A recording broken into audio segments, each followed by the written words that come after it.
In 1808, when Napoleon Bonaparte sent 118,000 soldiers across the Pyrenees into Spain, he imagined they would be welcomed. With my banner bearing the words liberty and emancipation from superstition, he said, I shall be regarded as the liberator of Spain. Napoleon was convinced that the Spanish people would rise up in a revolution and that he would be acclaimed. He was completely mistaken about the Spanish mentality. Napoleon could never imagine that some people loved their countries as much as he loved his own. It was a failing compounded by arrogance and pride that would bring about his downfall.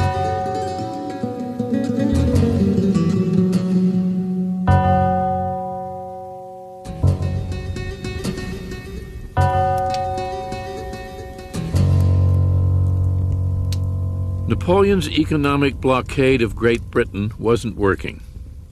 Defying his command, Spain had been trading with his enemy. Determined to bend the Spanish people to his will, he decided to make Spain a part of his empire.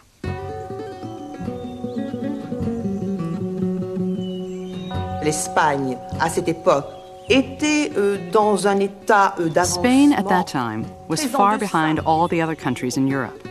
Napoleon considérait un petit peu Napoleon considered the Iberian Peninsula another world, comme des gens des âges obscurs, with people from the Dark Ages, dominated by clergy, according to Napoleon, who were illiterate, ignorant, and fanatical. He thought that there would be no resistance whatsoever.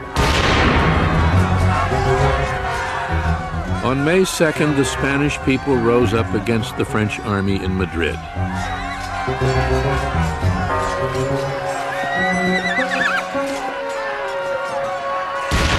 By nightfall, 150 French soldiers were dead.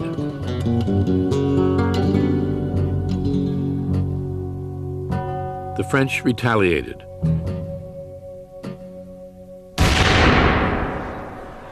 Killing thousands of Spaniards. It was the start of a brutal, no-holds-barred war, marked by savagery on both sides.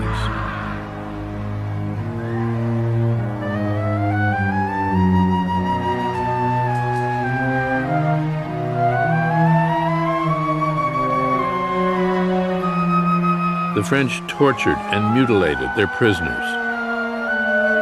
The Spanish did the same.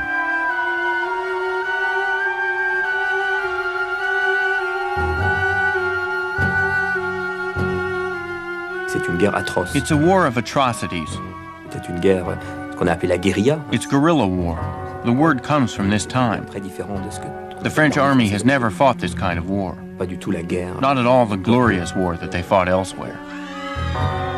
At this point, you begin to see a failure of Napoleon's judgment.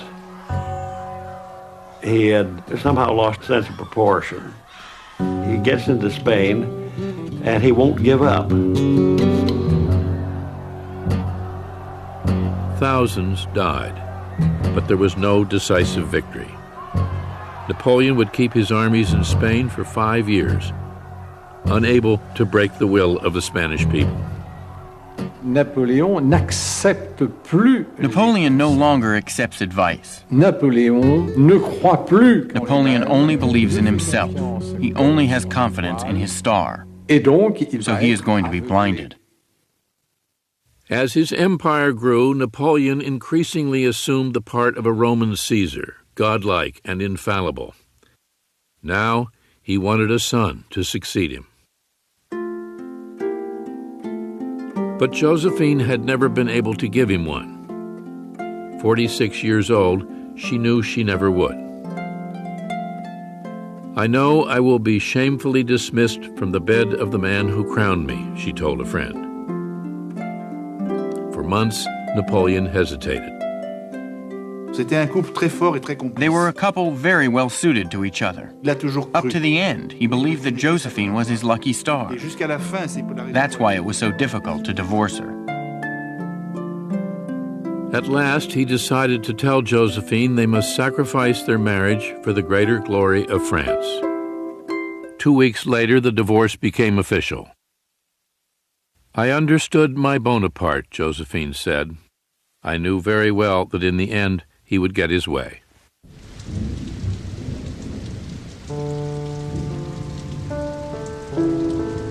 Josephine went at once to Malmaison. The next day, Napoleon came to see her in the driving rain. Hand in hand, they walked through the downpour. Then he was gone. Pour elle, c'est fini. For her, it's over. Elle ne sera plus l'impératrice. She will no longer be Empress Josephine. Mais Napoléon n'a pas non plus. But Napoleon doesn't want this break either. Il tient à Joséphine, il l'aime. He's attached to Josephine. He loves her. Et donc and it's difficult for him too. Napoleon gave Josephine Malmaison and an allowance of 3 million francs a year. Now he was free to find a new wife and father an heir to his throne.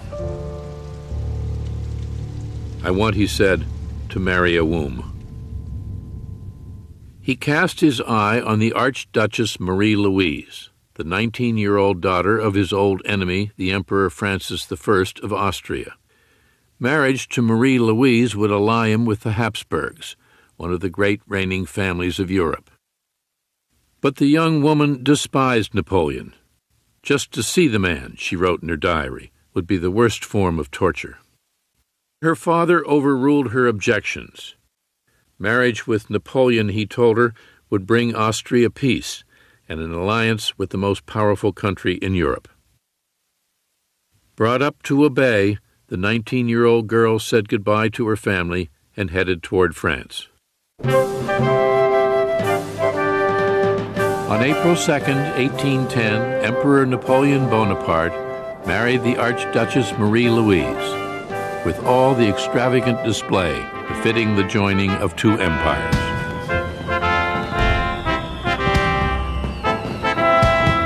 "He loves me very much," Marie-Louise wrote her father, "and I respond to his love sincerely.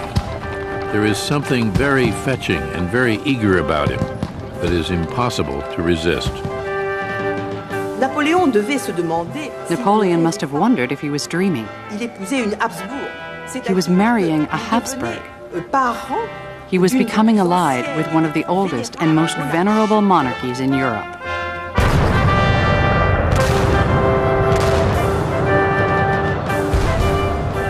Just 1 year after their marriage, the thunder of cannon brought all of Paris to attention. Marie-Louise had given birth to a baby boy.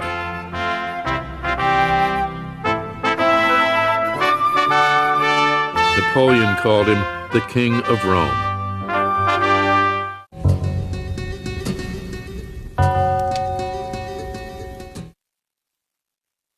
With a son and a devoted wife, Napoleon seemed transformed. He became a doting father and a loving husband. 42, his stomach swelling into a paunch, Napoleon was growing soft. "Late hours, hardship, war are not for me at my age," he told an aide. "I love my bed, my repose, more than anything. But I must finish my work." In 1811, there was still plenty to do. The bloody war in Spain continued. Britain remained a stubborn enemy, and now a new war threatened. Tsar Alexander refused to be part of the continental blockade of British goods any longer. Napoleon's edict barring trade with Great Britain was ruining the Russian economy. Tensions quickly escalated. Every attempt to negotiate failed. In the spring of 1812, ignoring the advice of his closest advisors, Napoleon invaded Russia. Never in living memory had so large an army been assembled. Italians, Poles, Germans, French, more than 600,000 men from every corner of his empire. Napoleon prophesied that the war would be over in 20 days. an army of 600,000, it would seem to be absolutely irresistible, no matter what happened. He'll simply pour in enough men to overwhelm the Russians, force them to engage in battle, and defeat them. Napoleon's army trudged slowly across Russia's immense spaces. He hoped to annihilate his enemy at once, but the Russians would not give battle. As the days passed, the blazing heat of the Russian summer began to take its toll. Soldiers fell out from exhaustion, sickness, and desertion, thousands every day. After 2 months, before Napoleon had fought a single battle, 150,000 soldiers were out of action. At last, with summer ending, the Russians turned and faced their enemy at the crossroads village of Borodino. Moscow, the holy city of Russia, was at stake.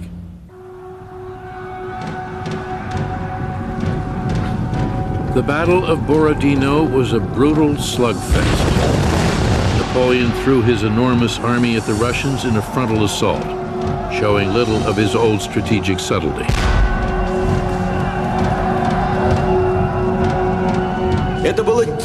This was a wild attack. They were killing each other. There were deaths without stop. It was horrific.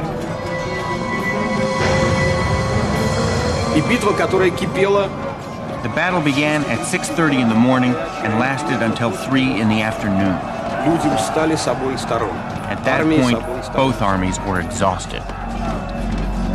The Russians fought the emperor's armies to a standstill.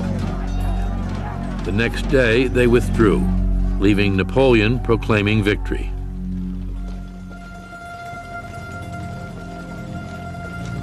Moscow was at his mercy, but the Russians refused to make peace. As Napoleon's army entered the city, he found it almost deserted. That night, Moscow began to burn. Mountains of red, rolling flames, Napoleon recalled later, like immense waves of the sea. Oh, it was the most grand, the most sublime, and the most terrifying sight the world ever beheld. The Russians burned Moscow themselves. And when Moscow went up in flames, this was the worst blow to Napoleon's army. Napoleon couldn't stay in Moscow. Fearing the approach of winter, but reluctant to abandon his conquest, Napoleon wrote the Tsar proposing negotiations. The Tsar responded with icy silence. After 5 weeks of waiting, Napoleon bitterly ordered his soldiers home.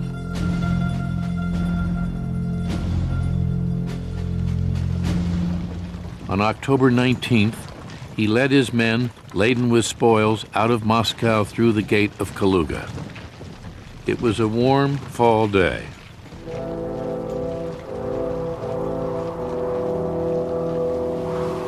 Three weeks later, it began to snow. The Russian winter had arrived early. Temperatures fell to 22 degrees below zero. Napoleon's soldiers froze in the open countryside.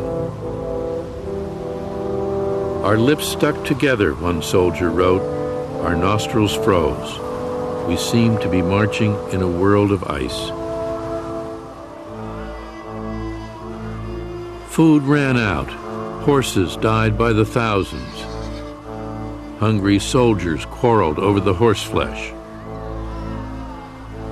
They were fighting starvation, cold, fatigue, disease, and the Cossacks. The Cossacks harried Napoleon's flanks, tearing at his army as if it were a wounded animal.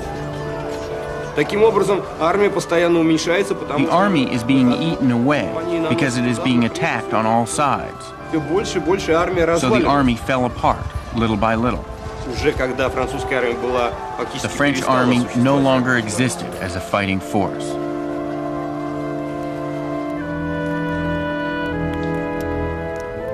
Napoleon watched as his army died. Fearing capture, he carried in a little black leather bag tied around his neck a vial of poison. 6 months before, he had crossed into Russia with more than 500,000 soldiers, confident of victory. Now, on December 5th, rumors of a coup in Paris forced him to abandon his troops and head back to the French capital. As his sled made its way across Europe, he told a companion, "It's just one step between the sublime and the ridiculous." He lost 500,000 men, a staggering sum. Out of the 600,000 men who went in, 93,000 came back. It was the beginning of the end, his former foreign minister Charles Talleyrand said. Smelling blood, Britain, Prussia, Russia, and Sweden united against him. Only Austria, ruled by his wife's father, wavered.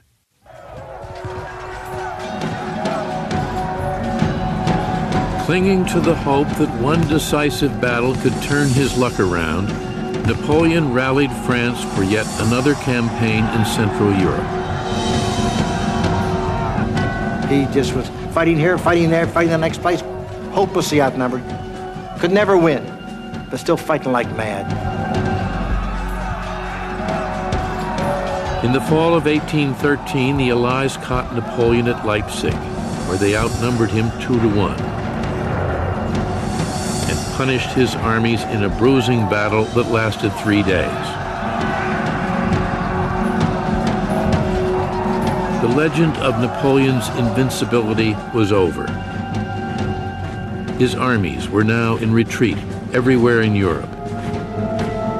A year ago, he said, the whole of Europe was marching alongside of us. Today, the whole of Europe is marching against us. In 2 months, he lost 400,000 men. Still, he fought on. There was nothing left to do but fight, he said. Yet every day, our chances grew smaller and smaller. By the beginning of 1814, Napoleon was again in Paris when he learned that the Allies had invaded France itself. Fearing the worst, he began burning his private papers. Even Austria, led by Marie Louise's father, Francis I, had come in for the kill. "Don't worry," Napoleon told his wife and son. "We shall beat Papa Francis. Trust me." On the morning of January 25th, they said goodbye. He would never see his wife or his son again. In a last desperate campaign fought across France, Napoleon displayed all of his old brilliance. But 85,000 Frenchmen stood no chance against 350,000 Allies. On March 31st, 1814, the Allies marched down the Champs-Élysées. The war was all but over. Now, even his own marshals turned against him. When he prepared to summon what remained of his army to march on Paris, they refused to fight any longer.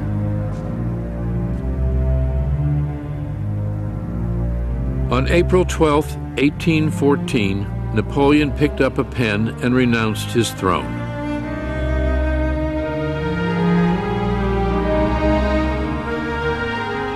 His Majesty appeared to be entirely crushed, his secretary wrote. His agitation was often so great that, without being aware of it, he tore at his leg with his nails until the blood flowed.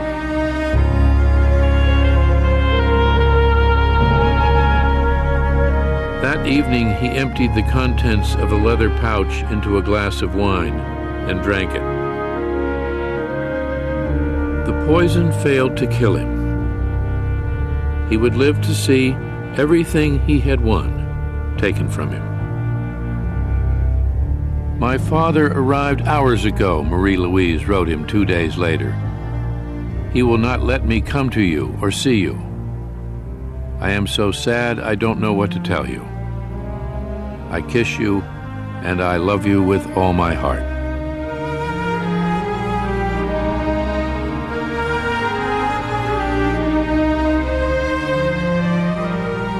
On April 20th, Napoleon strode down the stairs at Fontainebleau to address his soldiers one last time.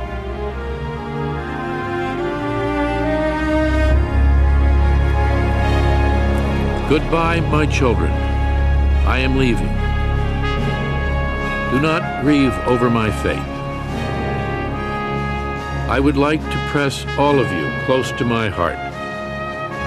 Let me, at least, embrace your banner. Then he took a regimental flag in his hands and pressed it to his lips. Let this kiss, he said, resonate in the hearts of all my soldiers.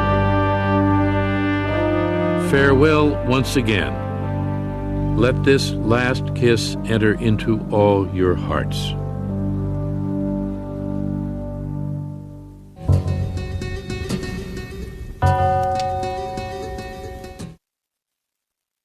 A British warship carried Napoleon into exile.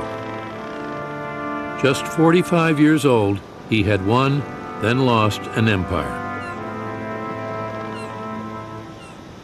As he sailed across the Mediterranean, he came within sight of Corsica, a bitter reminder of how far he had come and how great was his fall.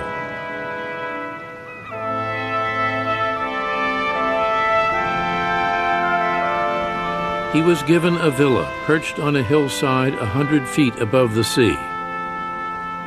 Still a sovereign, this would be his new palace, where he was expected to spend the rest of his life. Stripped of his old rank and title, he was granted a new one, Emperor of the Isle of Elba. When Napoleon arrives on the island of Elba, his first reaction is one of despair, depression, sadness. But he gets over it quickly, and he's able to regain the two aspects of his personality, work and action. He starts taking care of the island of Elba as though it were a great country. He set up a miniature court, complete with a grand marshal, ministers of the treasury and war, and even a flag of his own devising. He planted olive and mulberry trees, paved the streets, organized a regular collection of garbage, and let it be known that his subjects, the island's 13,000 peasants, should sleep no more than 5 in a bed. He still had a lot of genius and ability left in him, but it must have been boredom personified.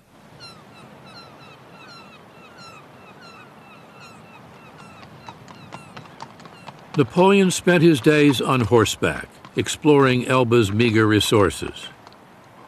Often he climbed to his favorite spot on the island, a mountain looking out across the Mediterranean. There, he would spend hours gazing toward Corsica. His connections to the past had been severed.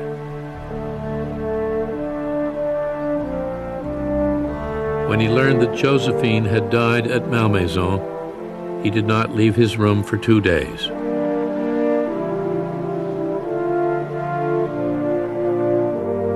As the weeks passed, Napoleon grew bored playing at Emperor of Elba. He never took his eye off France, where the Allies had made the mistake of restoring an eager but weak Bourbon king to the throne.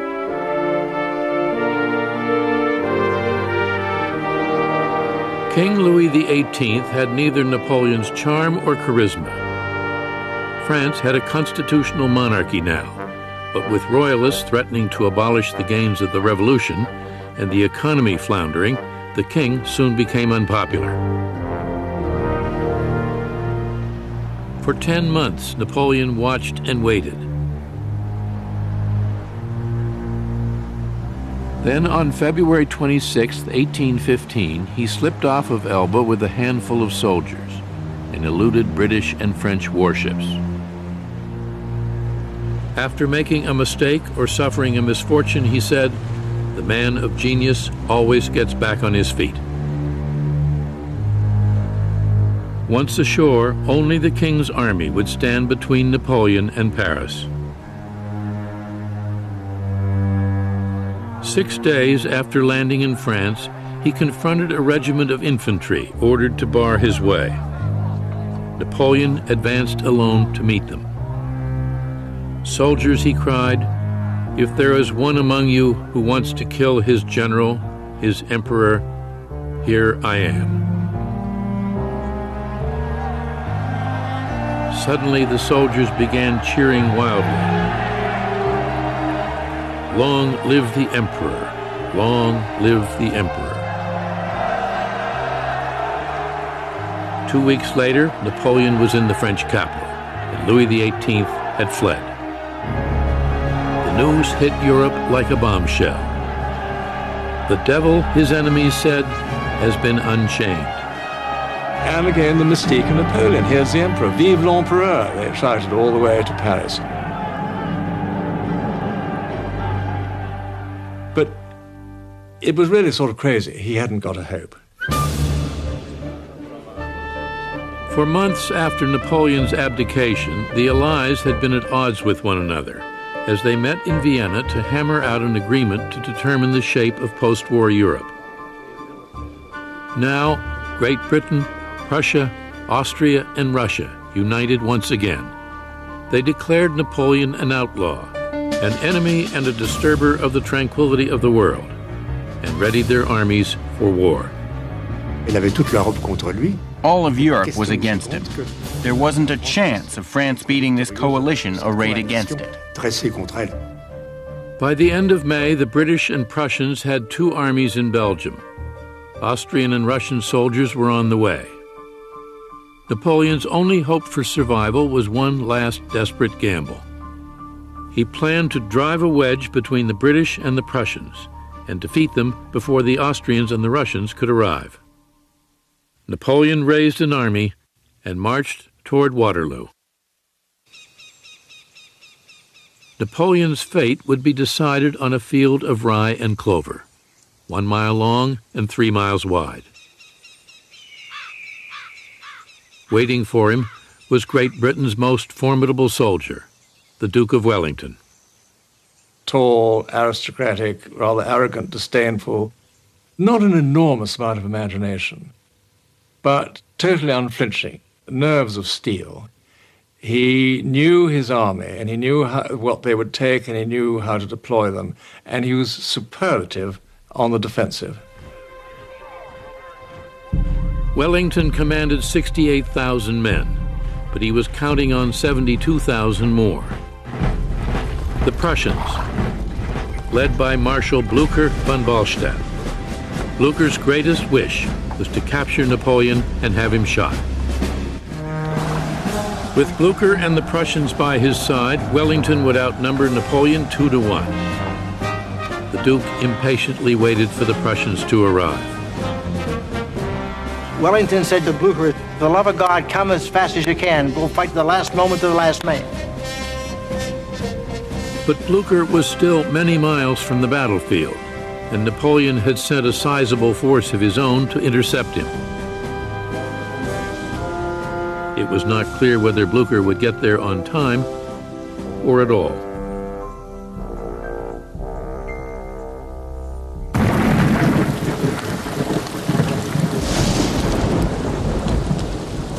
The night before the battle, soldiers on both sides caught what sleep they could under a heavy downpour. The next morning, Sunday, June 18th, they were sopping wet. So was the field in which they were to fight, now dotted with puddles and caked in mud. As the sun rose higher in the sky, the Duke and his soldiers braced themselves. But Waterloo remained silent. Nearly 5 hours had passed since daybreak, yet Napoleon had not given the order to attack. He said he was waiting for the ground to dry, so he could maneuver his cannon. "I felt that fortune was abandoning me," Napoleon said. "I no longer had the feeling that I was sure to succeed."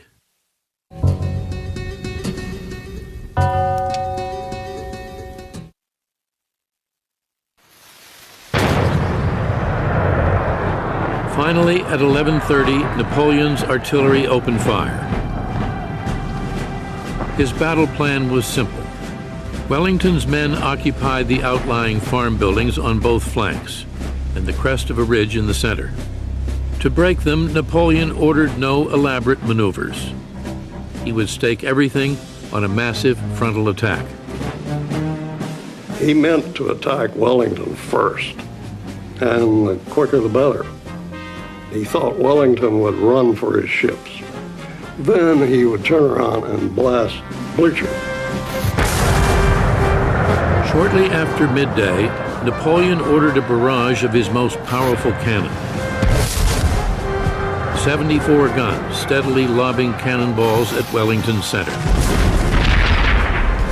But Wellington had ordered his soldiers to take cover behind the crest of the ridge on which they stood, beyond the reach of the French guns. Napoleon's motto was never attack a man in a prepared position. But here he has no choice. He's got to get Wellington out. Napoleon's soldiers charged. The British counterattacked, driving the French back in confusion. The French cavalry was destroyed, but the English center appeared on the verge of collapse.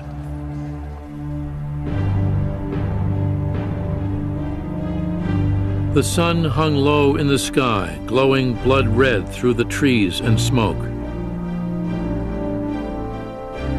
It was then that Napoleon saw them, Prussian soldiers emerging from the smoke, still in the far distance. He called for the Imperial Guard, the most feared of all his soldiers.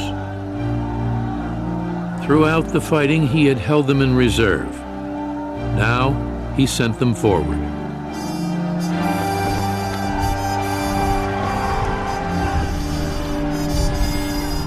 They were just 40 paces away when the Duke gave the order to fire.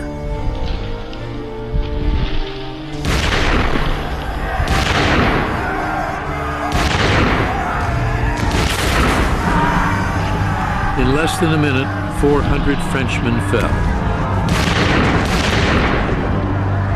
Still, the Guard came on. They were absolutely magnificent and came very close. He nearly broke through the British line. But it was too late. The first time in the whole history of the Napoleonic Wars, the Guard was seen to falter and then eventually fall back, shouting, "Sauve qui peut," every man for himself. And then the word ran through the army, "La Garde recule," the Guard is retreating. Wellington snapped shut his telescope, took off his hat, and waved it. "No cheering, my lads," he said. "Forward and complete your victory." As the Guard fell back, panic spread through the ranks of Napoleon's army. And then disaster was upon them. The Prussians were in the field. The Prussians really was the last drop of water that tipped the bucket over. Napoleon had to draw forces from his center to deal with Blucher.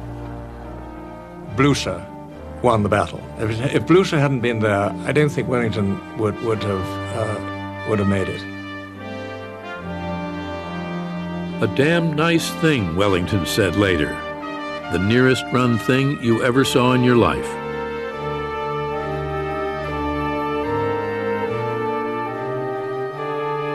The battle had lasted less than 12 hours, a single Sunday afternoon.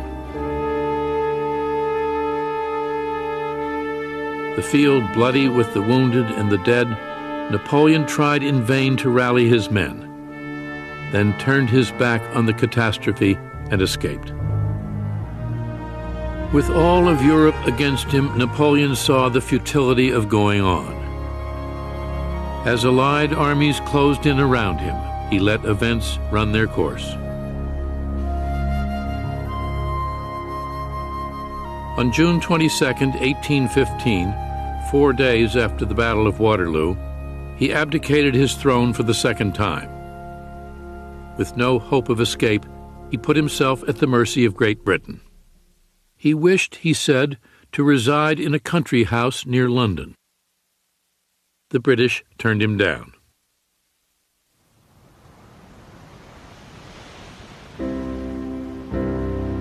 Instead, they sent him back into exile. This time, they took no chances that he would return. Allowing him a small group of loyal followers, they chose a far-flung outpost of their empire, a slab of volcanic rock in the South Atlantic Ocean, one of the most remote places on Earth, St. Helena. When Napoleon sees this fortress for the first time, he understands everything. He knows at this moment, this is going to be his grave.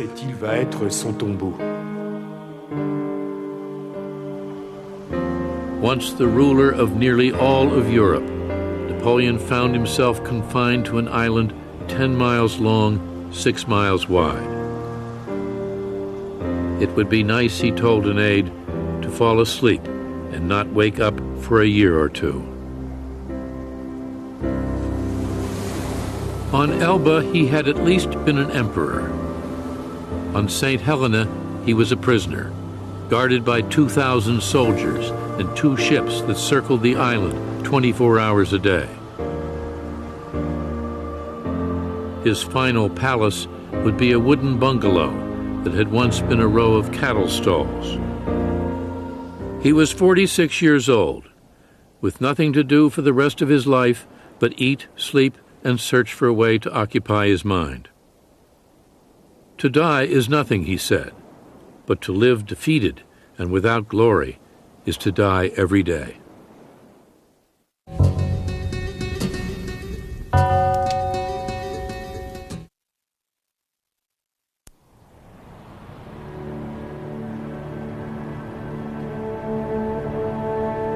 Stripped of every vestige of power, on this windswept island lost in the Atlantic, Napoleon fought the endless boredom of his days. He gardened, read any book or newspaper he could get his hands on, tried rewriting a tragedy of Voltaire's, imposed an exacting imperial etiquette on his retinue, and sparred with the island's English governor, who insisted on calling Napoleon General Bonaparte. When he was unable to sleep, he would summon one of his retainers in the middle of the night and rant about the world, or explain why he lost the Battle of Waterloo. Only one weapon remained him: words. With words, he would launch his last campaign. Day after day, he dictated his memoirs, forging the story of his life into the stuff of legend. "I shall survive," he said, "and whenever they want to strike a lofty attitude, they will praise me."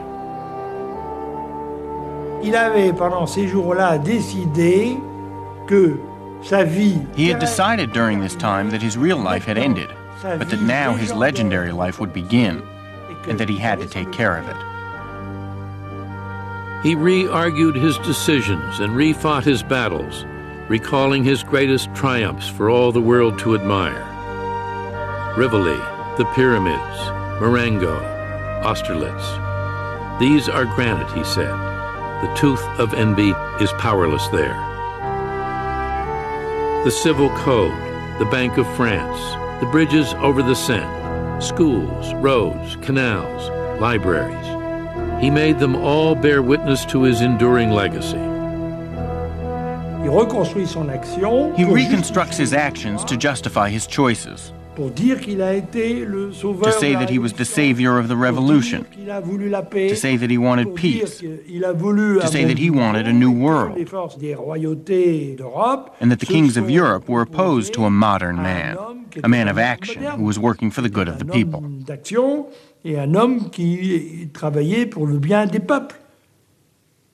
He had little else to do but fight the battle of his image, of his reputation. And it was an extremely successful campaign. What is conveyed in this is an individual who can accomplish so much, so very much, through determination and energy and intelligence. This is his sense of himself.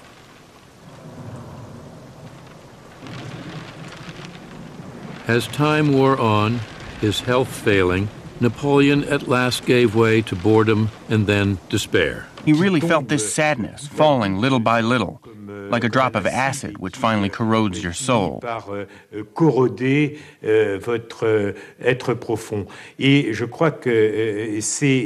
believe it was this that killed Napoleon.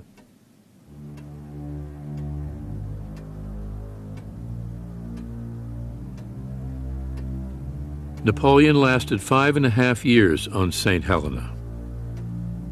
On May 5th, 1821, he died, deliriously whispering, "France, Army, Chief of Army, Josephine." He was 51 years old. As he had willed it, his life entered into the world's imagination. Even his exile became a glorious martyrdom. St. Helena, his crown of thorns, the last station of his cross. "My downfall," he said, "raises me to infinite heights."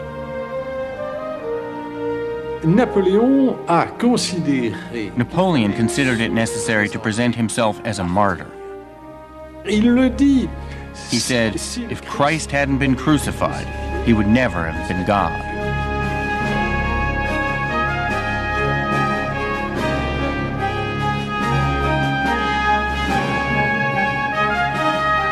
As the years passed, his story told and retold, the love of power, the tyrannical nature of his rule, and the 3 million soldiers who had died in wars that had brought him glory, did nothing to tarnish the brilliance of the legend he had created. Napoleon, through his writing, was able to create loyal, fervent followers.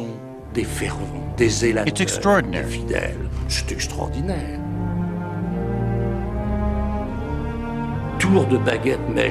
With the wave of a magic wand, from a defeated prisoner, he becomes a hero again.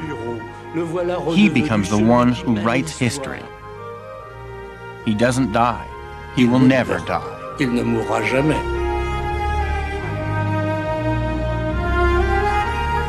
Everything on earth is soon forgotten, Napoleon said, except the opinion we leave imprinted on history.